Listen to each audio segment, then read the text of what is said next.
Hey family, welcome back to Swahili Nation.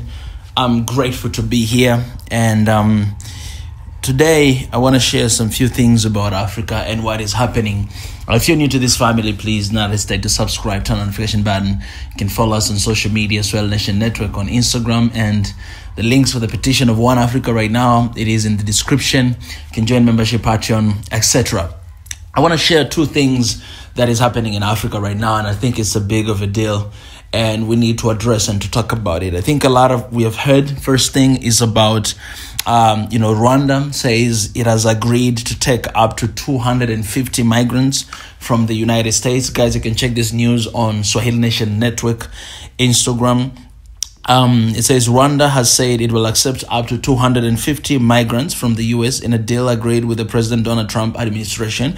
By the way, these are criminals. Under the scheme, the deportees will be given workforce in training, healthcare, and accommodation to jumpstart their lives in Rwanda. Government spokesperson Yolanda Makolo confirmed a condition of this agreement was Rwanda would have the ability to approve each individual's, each individual's proposed for resentment. She said the White House has not commented on the deal directed. This is never connected yet. But guys, I think we know the history of Rwanda with the migrants. I think there were one deal was supposed to be done between Rwanda and UK a couple months ago, and I think due to the new administration that came to the UK, it was actually cancelled. But we all know that Rwanda was receiving, I believe, something like around 300 million, if I'm not mistaken, US dollar. You guys can help me out in the comment section just if I'm missing up the numbers. But that deal did not go through, and at that time I remember Africa, we were talking a lot about it. I don't know what you feel about this, or what do you think?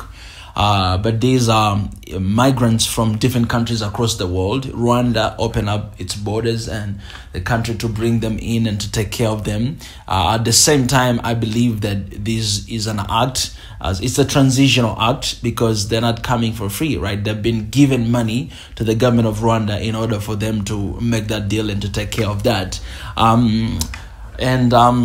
To be honest, Rwanda is trying to do whatever they can, to develop their country, to do whatever they can. We can have mixed feelings about it.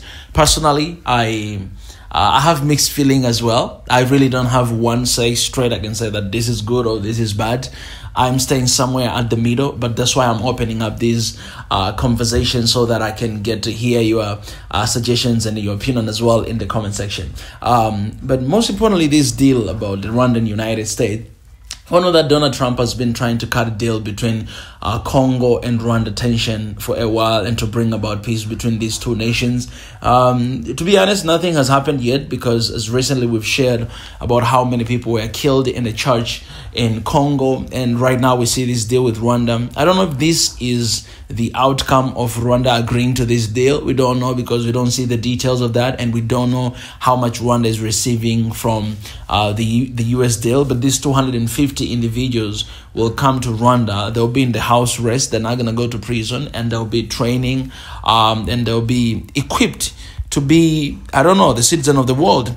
To be honest, I'm kind of concerned about this, because I don't know what will happen, at the end of the day, when you bring all these, criminal-based people into Africa, and they're being trained to actually be workforce in the country. Some of them might turn and actually be grateful with the country that, okay, at least I found a new home. I did not have a home before. That's why I migrated to the United States, and the United States did not accept me. Now I'm in Rwanda, and these guys, they gave me a home, whatever. Maybe some of them will have different reactions toward that, but I don't know about others, because people do not really change. And I think what matters is the people of Rwanda. What do the people of Rwanda think about what is happening? Are they happy about this? Are they concerned about this? Or they okay about this? And I think if the people of Rwanda are okay with this, they're not concerned, they think it's good, they just there want to help people, then it's cool with me. I do not really, worry about that. If the people of Rwanda, they say yes,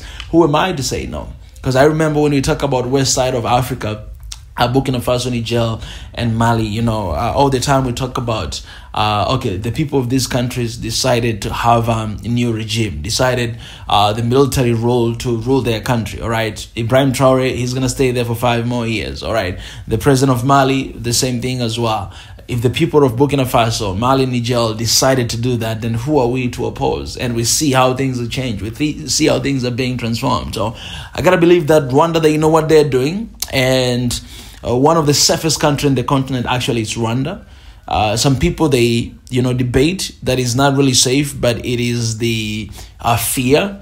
But to be honest, I've been in Rwanda and I've seen that safety. So I wouldn't say it's fear, but I've really seen, how safe country is, how people are disciplined, well disciplined. And I've seen the same thing in South Korea. And I think that's why the country of Rwanda is moving forward, because the point we are right now as Africa, in order to see the change that Africa needs, I think we really need to maintain discipline. I think discipline should be the first thing that come into our policies and into our plans to develop our countries. It would be useless to develop our country without discipline. At the end of the day, you'll find it's basically like what is going on in Kenya, right? We need discipline in our countries, and I think Rwanda has managed to do that. Looking at their history, where they came from, where they are today, and where they want to go, you'll see a huge transformation within a short period of time. In 1994, when Rwanda was struggling and fighting, and more than 1 million people, were killed, Rwanda, it hit the rock bottom. And at that time, most of the other countries in the continent, they were actually doing good economically. But today, 31 years later, look at where Rwanda is today. And what about these other countries? So basically, you can see the fruits of discipline. And for this, I got to say kudos to Kagame and kudos to the people of Rwanda as well. I was there and I saw the plan, how they planned it, that how can we move from where we are to a different direction. And I feel like every time Rwanda makes certain decisions, they think about many years ahead. I think they always calculate that, because they always have good outcome. You know what I'm saying? So we might not understand what Rwanda is doing right now, but they always manage to come on top. And I think that is something to applaud, and I think that is something to learn. So if you don't know anything about Rwanda, I will highly recommend you guys to visit Rwanda and to just go to see how the life is being run there.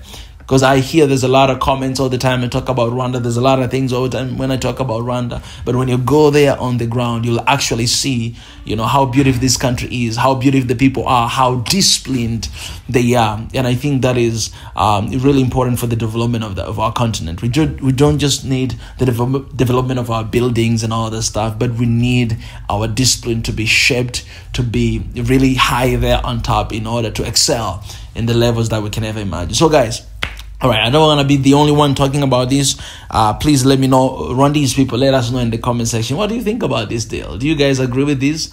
Do you think how impact is going to have into a country, into a nation, right? And the rest of Africans as well. What are your opinion? Because at the end of the day, we're fighting for one Africa. The safety of Rwanda is the safety of the entire continent of Africa. If anything bad happens to Rwanda, it happens to the continent of Africa. So we should altogether raise our opinion and then to see how it goes. Guys, I cannot wait to read your comments in the comment section below, and I appreciate for stopping by. Talk to you soon.